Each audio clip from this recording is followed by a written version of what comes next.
থাকেও আমি আপনার 1 কোটি টাকা দিব।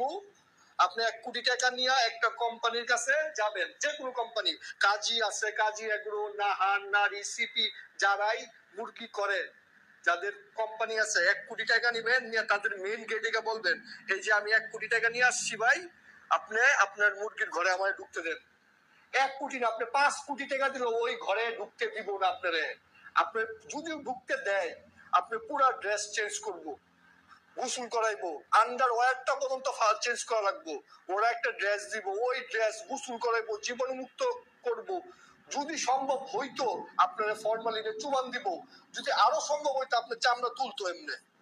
যদি এটা যদি করা যেত, আপনার চামড়া তুললে তারপরে তারা মানে আপনার ওই ঘরটার মধ্যে নিত, প্যারেন্টসের ঘরটার মধ্যে। আর আপনি কি করছেন?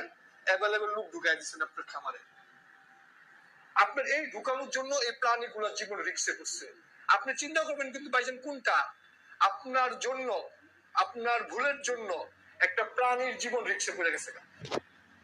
সে সারা দুনিয়া ঘুইরা পট করে ঢুকে গেছে খামারটার ভিতরে। আল্লাহ জানে সে কি নিয়ে গেছে, তার লগে নিয়ে দিছে মুরগি শেষ মারা গেছে। তো এই যে জীবিত প্রাণীর একটা জীবন রিস্কে ফেলানো, এটা হইছে আপনার এখানে 200%। তো আপনার কাছে ভিজিটার গেছে, অ্যালাউ করছেন, ঢুকাই দিচ্ছেন খামারের ভিতরে, ভাইজান এইটা কখনোই কোনোদিন করবেন না। আজকের পর থেকে আমার রিকোয়েস্ট থাকবো, এই কামটা করলে জীবিত প্রাণীর জীবন রিস্কে পড়বো আপনার জন্য। এটা আপনি মনে রাখবেন, মনে রাখতে হবে, এটা পিকনিক করার জায়গা না।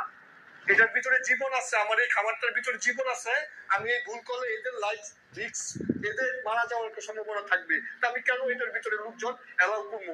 আর যারা ভাই ভিজিট করতে চান, এমন বহুত মানুষ আছে, আমারও বকছে, ভাই আপনি খামারটা আমি দেখবো। আমি বলছি না ভাই, খামার তো ভাই দেখার জিনিস না। আরে ভাই ভাব নেন, বকাবাজি করছে। কিন্তু আমার দেখবেন কোনোদিন আমার খামারে কোনো ভিজিটার অ্যালাউ করি নাই। তাও 2-1 করছি, খুব না পাই না। তবে এই সময়ে না, এই যে সময় আবহাওয়া, এই মাস ফেব্রুয়ারি মাস, মুরগির জন্য ফেব্রুয়ারি মার্চ খুব খারাপ, যে বৃষ্টি না হবে, আপনি এই সময় ভিজিটার অ্যালাউ করতেছেন। আর যারা ভাই ভিজিট করেন, দেখেন হয়তোবা আপনার ভুলের জন্য এই প্রাণীগুলা মারা গেছে, হয়তোবা।